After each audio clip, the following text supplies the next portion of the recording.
Hey everyone, welcome to the Hair Transplant Mentor YouTube channel. My name is Joe Tillman, and if you don't know what a hair transplant mentor is, you can learn all about it at hairtransplantmentor.com.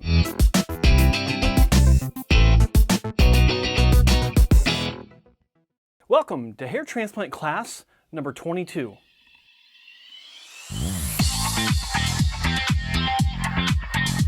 In today's class, we're going to be talking about two different subjects, and they kind of maybe correlate with each other, and stick around to the end and you'll understand why. The two subjects that we will be discussing will first be the final result for Zach from the Try Guys. If you recall, I've made two videos about Zach's surgery. The first video was a critique of the surgery itself. I had some big issues with the procedure and how it was presented, and I even catch myself saying the procedure, but I mean the surgery, and that was one of the problems I had with the presentation. Up the video, forgot to tell you, I got a contest, and it's a good one. 3 lucky winners will win a year's supply of GrowMD shampoo. What is GrowMD? Well, GrowMD is the shampoo I've been using exclusively for the past 8 months. I haven't really talked about it because I'm not making money on it. I'm not trying to sell it or anything. But for the contest, I do want to tell you just a little bit about it. I've been using it exclusively for 8 months, courtesy of Dr. Amir Yazdan of Beverly Hills and Modena Hair.com. And I've known Dr. Yazdan for a while, and we're not affiliated financially. We don't have any sort of professional association. We like to talk about 4x4s and camping and stuff like that. He likes to talk about Range Rovers. I like to talk about Land Cruisers because they're better than Range Rovers.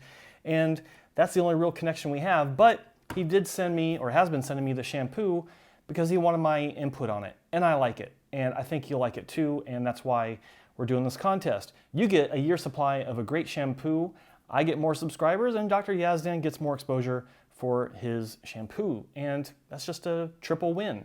Everyone wins. Don't you want to win? The way you win is you subscribe if you haven't subscribed already, and comment down below. And of course, you do have multiple opportunities to enter by commenting on multiple videos, as many as you want. So it is completely random, and so the more that you comment on multiple videos, the higher the chances of winning. I will announce the first winner once I hit 20,000 subscribers, and hopefully it might be you. Back to the video. The second thing that we're going to be talking about is something that I'm really passionate about, and I think that you're going to be seeing a lot more of this kind of information and education in the future. And what I'm talking about specifically is how clinics present themselves online. And more specifically, I'm going to be looking at affiliations that have to do with third-party validation. In other words, when clinics say that they're a part of such and such organization, and maybe that's not entirely true. Maybe they're not associated with different organizations, and maybe that creates a false sense of security for you, the patient, when you're doing your research. At the end of the video, tell me what you think, and we'll discuss. But I'm going to present some details that I found online doing research for this video. All right, so with that out of the way, let's just go ahead and jump into the website observation that I made. There are several issues I see with this website. The first thing I want to say is it's a really nice website. Like, obviously, Dr. Rome and company put in some time and thought and investment into this website so that it fits their theme, their style, the Barber Surgeons Guild look. And I understand that. I get the tattooed hipster look that they're going for. It's still got its merits. You may or may not agree with that. But when we look at the website and we scroll down, this is what caught my eye. And this is something that I look at on every website that I come across doing this kind of research, because I always want to do two things. First off, I want to click on these icons, these logos, to see if it actually leads to a profile of the doctor, whichever doctor it is, on that website to correlate with their association, with their membership. And when I do that on this website, there are no links. Is that a red flag? Not really, but you'll understand why it raises a question mark, for me anyway, as we dig further. So let's start with the first logo. The California Association of Cosmetic Surgeons, legit organization, and you can see here on this screen capture, I've got their membership page shown, and I'm scrolling through it, and I'm going alphabetically, or that's how it's listed, and when we get to the R section, there is no Rome listed for Dr. Rome. But what does that actually mean? Does it mean he's not a member? Well, let's find out. We scroll to the top and we can actually type in his name or his last name, and once we click enter, no surgeon found. He's saying he's a member, but he's not a member. Let's move on to the next one. Next up, we have the American Academy of Cosmetic Surgery, an even larger organization. It's not a skills-based organization, just like the other ones that we're going to be talking about. It's simply a doctor association for continuing education, and that's about it. But as we look at this website, American Academy of Cosmetic Surgery, we do have a search function. The country, United States, the name, Justin Rome, and let's make sure we're in California, and let's expand that search to 500 miles, put in the city of Los Angeles, and no records matched. Next up, the American College of Surgeons, again, I think it's about an 82,000 member strong organization dedicated to education and sharing of resources, just like the other organizations. And so we go through the search function. It even has an option to search just by last name, but we're going to put in last name and first name. And sorry, no results found. So again, not a member of the organization he's got listed on his homepage. Another organization that's listed on his website implying membership is ASHRS, or the American Society of Hair Restoration Surgery. And I have to admit, while I thought I'd heard of it before, and I probably have, I wasn't really aware of its existence as far as being a current and active organization. And lo and behold, after I did some research, spoke with a bunch of doctors that I know, they all concurred that it is a defunct organization that just doesn't exist anymore. It used to exist many years ago, and the last active meeting some of the more experienced hair restoration physicians I work with remember was in 2001, maybe 19 years ago. Not saying there haven't been more since, but I did come across this interesting piece of information where they are associated with the American Academy of Cosmetic Surgery, which I showed you earlier. And when I got to a certain page, I found a contact number and an email address. And so I reached out and I asked about the organization, and it was confirmed that it's not a very active organization, and it's considered to be a subspecialty of the American Academy of Cosmetic Surgery. And then when I asked if Dr. Rome was a member, it was confirmed that he is not. And next up, we've got Leading Physicians of the World. What is Leading Physicians of the World? Well, to me, it sounded like a marketing website, and of course, I'm right. And nothing wrong with being part of a marketing website, but let's see if he is a member. And so when we look through the website, we've got resources, and then we can find, after resources, the findatopdoc.com, which is their doctor locator service. And when we go to findatopdoc.com, you got to switch over to Find by Name, and then Justin Rome, and then what do you know? He's a member. And then the other associations simply are ARTAS-related seals and logos, which really don't mean anything. It just means that he's got a great relationship with the company that makes the ARTAS robot. Good for him. Now, what does this all mean with regards to Dr. Rome and the Barber Surgeons Guild and the other doctors that work there? I think there's 2 other doctors, I think, that work there. It doesn't mean much, but I do feel that when you have associations and logos on your website, there's only one reason for their presence on any website, and that is for validation, third-party validation. In other words, it's like saying, look, I'm a member of these organizations, it makes me a good guy, or it makes me better than the next guy down the street. There's no explicit language about that, but that's the whole purpose on any website. Doesn't matter if it's hair restoration or toenail clipping or dog grooming, it doesn't matter. If there are logos of associations that look like they're credible and professional and it insinuates that you are a member, then that puts validation on whatever business you're operating. That's simple marketing 101. And again, I'm focusing on these logos on this website because I was on this website doing research for this video. And in the future, he may remove these logos since he's not a member. The recording date for this video is October 24th, 2020.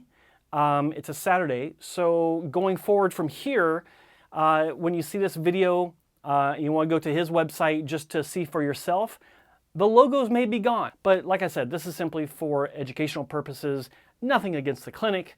And I'm going to be talking about other clinics doing this and other things as well down the line. So stay tuned for that.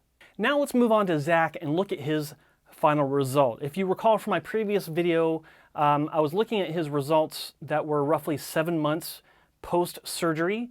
But I think it's 14 months since he announced his surgery or shared the video of his surgery, which was July of 2019. Let's recap the before images leading up to his surgery. Again, starting off with June in 2018, thin, high hairline, high temples, pretty thin on top, as we saw in the original video. And then in the very front, we have just the few wispies growing out of the remainder of his forelock in the front of his hairline. We look in December of 2018, again the same hairline, same hairstyle, just showing this for consistency. And then we fast forward to March 12th of 2020, and this is a more natural photograph. He's outdoors and it's showing the same hairstyle, the same basic hairline that he's always had, and it doesn't really show any sort of difference, which is what you want to see when you have a hair transplant. You want there to be a discernible and obvious difference and improvement, which we don't really see here. Right, so the question is, how did his hair transplant progress? Now keep in mind, on the original video of Zach having his hair transplant surgery, the doctor told him that he wouldn't see results for 6 to 12 months. So after a few months, they'll just begin to grow out. And this really takes about a year before the final results come in. We'll start with May, the end of May 28th. This photo was taken from his Instagram profile, and he's got the vertical thing going on, the vertical action with his hair. And I gotta say that the area in the mid-scalp, which was not touched by surgery, does look fuller only because I think he is on finasteride, and then he had a PRP procedure as well, which probably boosted this area of his hair. And that's what we would expect it to do. No surprises there. And I'm glad for him. I'm glad he's got some sort of fullness in that area. When we look at the hairline, that little forelock in the front does look like it's got an improvement from earlier images. But when I look at this, I don't see a correlation with the pre-op photo versus this photo or any of the other photos that we'll see. But when we look at this side by side, you can see that that patch in the front that had short hairs, those hairs look like they simply grew longer.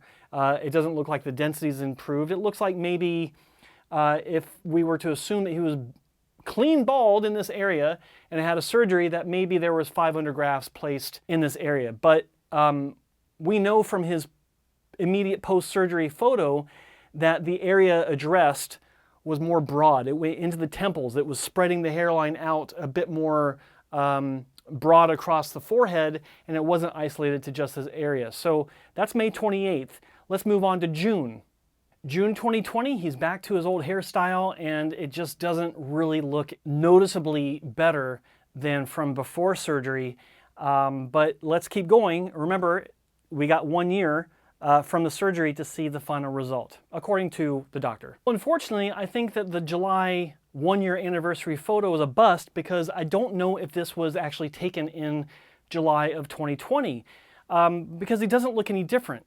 And it could be from way before he even had surgery. This could be a memory, because keep in mind, we're in COVID lockdown, especially in California, in July. And so I think that this is a photo from before COVID lockdown, maybe even before he had his surgery. But that's all I've got. So we have to jump forward beyond the 1-year mark to see what his result looks like. How far forward do we have to go? 14 months. September 2020, Zach voted, or he's trying to tell you to get out and vote, which is great. Everyone should vote. But I'm sad to say that there's really no improvement beyond what we've already noted. And just for clarification, let's make sure that we've got it down pat. Let's look at one more photo that was posted this month in October 2020. So here we are, 15 months after his surgery in July 2019. October 2020 was when this photo was posted on his Instagram account. I feel bad for him. I wish that the result was better because he seems like a really nice guy. I've seen some of the Try Guys stuff, and he's very likable. And I think that he's just trying to make his way in the world just like the rest of us. And I wish him all the best. But I would like to give some words of caution to you, the viewers of this video, and it has nothing to do with the clinic. I just think that in general, don't go to a clinic based on their Instagram account, based on what your hairdresser recommends. So when I was looking at Barber Surgeons Guild, because of the robotic technology that they had, that's when I knew that that would put his hair concerns at rest, because your concern was surgery and your other concern was scarring. That was just... Idiot. And that's it. October 2020, a full 15 months after his surgery, first documented in July of 2019. What do you think? Do you think this is a major improvement? Do you think it's a subtle improvement? Do you think it was worth his time and resources of donor hair? Those are questions I think he should answer, because there's been no update about his result. You guys and gals, please put your comments down in the comment section below. I'd love to hear your thoughts about this. You know my thoughts. I think I've pointed out what I think based on comparison photos and my experienced eyes. So moving forward, I'm not going to be making any more videos about Zach. I've made my point, but I am going to be making more videos about websites and what to look for when doing your research. Things that you need to be aware of, such as memberships, and is the clinic an actual member of those websites that they say that they're a member of, that they have the logos for. And you have to assume that they're saying they're a member of these organizations if they have the logos on their website. Otherwise, why put them there? So that's it. I hope that this was educational for you. I hope you learned something.